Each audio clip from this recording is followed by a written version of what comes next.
سلامونه ښه راغلاست ګرانو دوستانو. خدای دې وکړي چې روغ او جوړ پېسته یو ځل بیا راغلی ستاسو په خدمت کې د درېیمې هفتې د میاشتو سره. راځئ چې په شریک یې وګورو. لومړی میشن چې دی ګرانو دوستانو، تاسو باید 10 ځلې له یو دیوال څخه واوړئ بیرته راواوړئ، یا هم د یو کوټې له کړکۍ څخه. ورپسې هم یو ځلې باید تاسو د ملټي بیس په سر باندې لینډینګ وکئ په ایرینګل کې، یا هم پرې کوز شئ. تاسو راسره کتلی شئ. ورپسې هم باید تاسو 2 لوبو کې 2 کیله وکئ په 100 مترۍ کې. باید تاسو په یو لوبه کې 2 کیله وکئ په 100 مترۍ کې، او بیا هم په بله لوبه کې 2 کیله وکئ په 100 مترۍ کې. ورپسې هم 100 دقیقې د ګیم په داخل کې تېره کئ. مثلا گیم پکې وکئ، هکلیویک وي یا ایرینګل وي یا ټیډیم وي، مشکل نشته.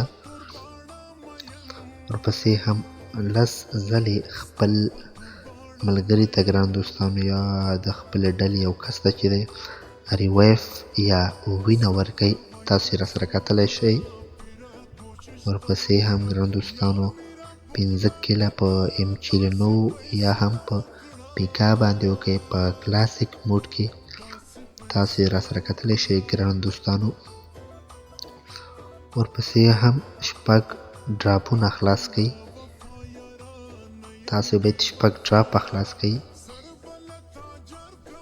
ورپسې هم ګران دوستانو 15 پیره AKM راواخلئ، فقط یې جګ کړئ په هره لوبه کې 1 ځلې. تاسو یې راسره کتلی شئ. ورپسې بل میشن چې دی ګران دوستانو، تاسو باید 3 ځلې هغه نوی ډایناسور چې کوم راغلی باید هغه ته جګ شئ، د غټ ډایناسور ته په هره لوبه کې 1 ځلې. ورپسې هم ګران دوستانو باید تاسو 3 ورځې گیم ته داخل شئ یا دننه شئ، هره ورځ 1 ځل. ورپسې هم ګران دوستانو باید تاسو 1 ځلې د M4 یا د AR یا د AKM دا شاجور چې دی په یو لوبه کې اوچت کئ. تاسو راسره کتلی شئ. ورپسې هم ګران دوستانو 1 کیل په M4 باندې وکئ په کلاسیک موډ کې. تاسو راسره کتلی شئ.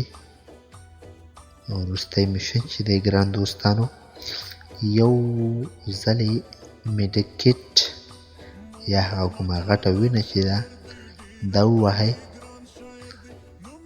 د نورو ښکلو ښایسته ویډیوګانو لپاره زموږ چینل در سره حتما سبسکرایب کړئ. تر بلې ویډیو پورې د خدای په امان.